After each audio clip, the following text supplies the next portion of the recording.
معزز سامعین السلام علیکم۔ امید کرتی ہوں کہ آپ سب خیریت سے ہوں گے۔ ناظرین، آج کے اس ویڈیو میں ہم قیامت کی ایک نشانی کے بارے میں بات کریں گے جو ہے دابۃ الارض، یعنی ایسا جانور جو زمین سے نکلا ہو۔ دابۃ الارض قیامت کے قریب زمین سے نکلے گا اور یہ انسانوں سے باتیں کرے گا۔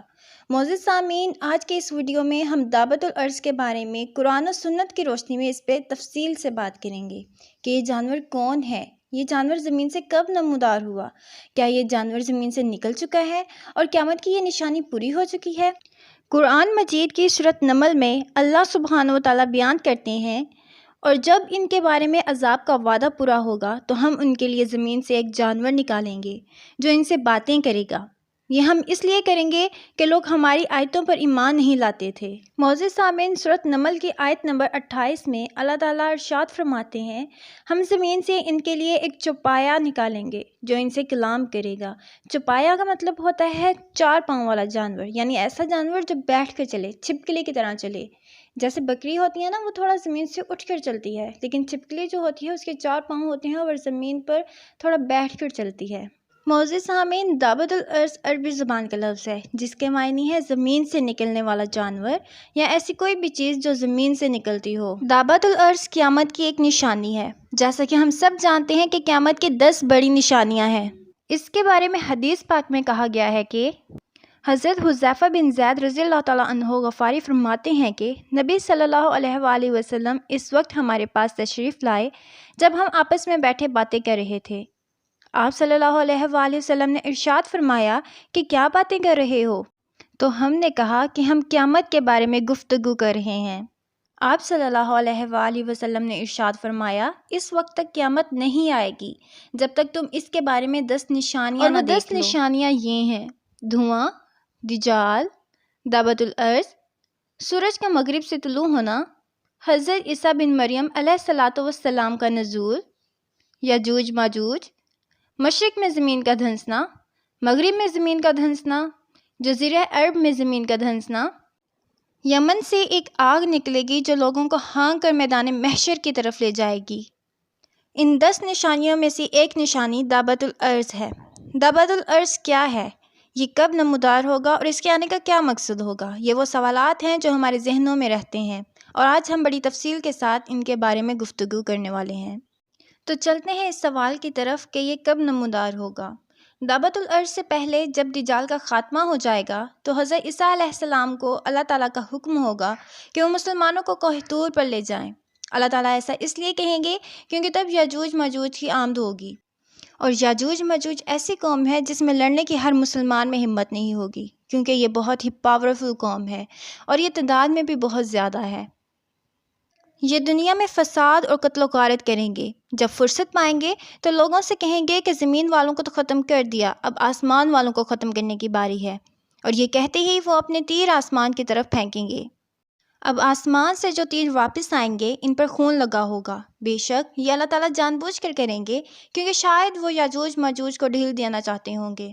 پھر حضرت عیسیٰ علیہ الصلوۃ والسلام اپنے ساتھیوں کے ہمراہ اللہ تعالیٰ سے دعا فرمائیں گے اور ان کی دعا قبول ہو جائے گی، اور ایسی قبول ہوگی کہ یاجوج ماجوج کی گردنوں میں ایک کیڑا پیدا ہوگا اور وہ سب لوگ یکدم مارے جائیں گے۔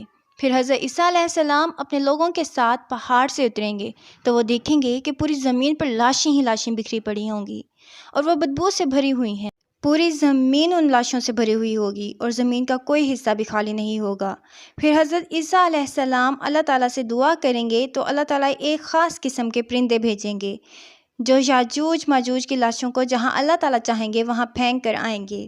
یاجوج ماجوج کے جو تیر وغیرہ ہوں گے وہ تعداد میں اتنے زیادہ ہوں گے کہ مسلمان 7 سال تک انہیں جلاتے رہیں گے۔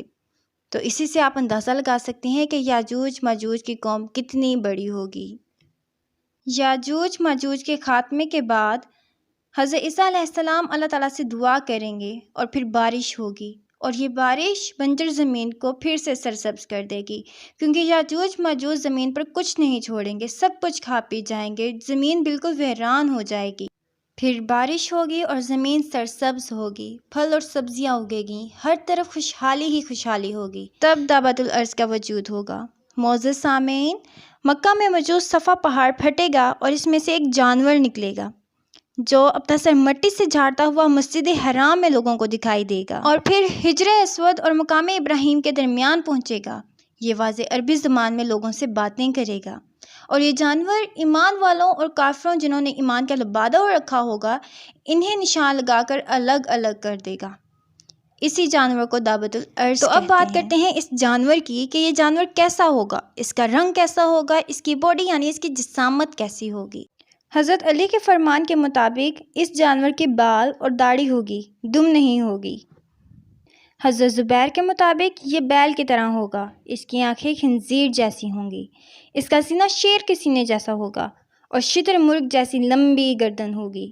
اس کا رنگ چیتے کے رنگ جیسا ہوگا اور ہاتھی جیسے کان ہوں گے، اور اس کی کمر بلی کی کمر جیسی ہوگی اور یہ اونٹ کی مانند دکھے گا، اور دو جوڑوں کے درمیان 2 گز کا فاصلہ ہوگا، اور اس کے جسم میں بہت سارے رنگ ہوں گے۔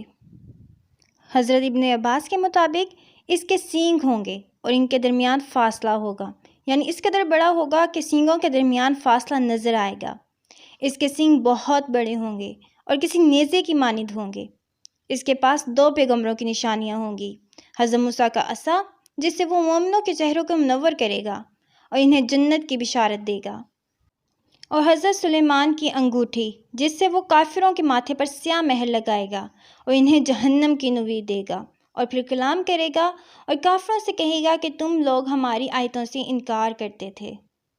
اور بعض جگہوں پر یہ بھی کہا جاتا ہے کہ وہ 3 بار یہ الفاظ کہے گا کہ تم ایمان کیوں نہیں لاتے، اور یہ بھی کہا جاتا ہے کہ یہ رینگتا ہوا جانور نکلتے ہی مشرق کی طرف بھاگے گا اور پوری دنیا کا چکر لگا لے گا۔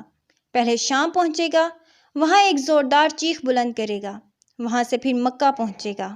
معزز سامعین، جب یہ جانور حضرت موسیٰ کے عصے سے مومنوں کے چہرے پر نورانی لکیر اور کافروں کے چہرے پر حضرت سلیمان کی انگوٹھی سے سیاہ لکیر لگائے گا اور صاف صاف کہے گا کہ یہ مومن ہے اور یہ کافر ہے، تو اس کے بعد کسی کا کفر چھپ نہیں سکے گا، اور نہ ہی اس کے بعد کوئی مسلم ہوگا، یعنی کہ کافر کافر رہے گا اور مسلم ہمیشہ کے لیے ایمان پر قائم رہے گا، کیونکہ تب قیامت قریب ہوگی اور اللہ تعالیٰ کی ہر کام میں حکمت ہوتی ہے، تو دعوت الارض کے نکلنے میں بھی کوئی حکمت ہوگی۔ معزز سامعین، کچھ لوگوں کا کہنا ہے کہ دعوت الارض ایک سائنسی تخلیق ہے، لیکن اس کا ذکر تو قرآن مجید میں پہلے سے ہی کر دیا گیا ہے۔ تو کچھ بھی ہو، ایک سائنسی تخلیق ہو یا پھر کچھ بھی، یہ بنایا تو اللہ تعالیٰ کی طرف سے ہی جائے گا۔ یہ جانور اتنے سارے جانوروں کا مکسچر ہوگا، بے شک باقی جانور بھی اللہ تعالیٰ نے بنائے ہیں، اور یہ جانور بھی اللہ سبحانہ وتعالیٰ ہی کی طرف سے آئے گا۔ میرے رب کی شان دیکھیں، اس دنیا میں 7 ارب لوگ موجود ہیں اور سب الگ ہیں۔ ہماری آنکھوں کی پتلیاں الگ ہیں، ہمارے فنگر پرنٹس الگ ہیں، تو جس خدا نے ہمیں بنایا ہے اسی نے دعوت الارض کو بنایا، اور جب میرا اللہ چاہے گا تو دعوت الارض اس دنیا میں آ جائے گا۔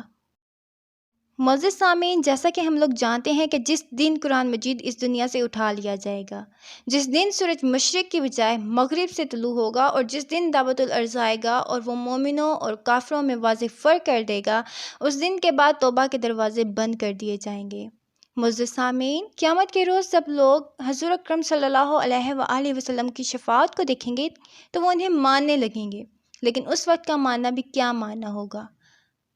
ابھی وقت ہے، ابھی توبہ کے دروازے کھلے ہیں، ہمیں اپنے گناہوں کی معافی اللہ تعالیٰ سے مانگ لینی چاہیے، کیونکہ اللہ تعالیٰ معاف کرنے والے بڑے غفور اور رحیم ہیں۔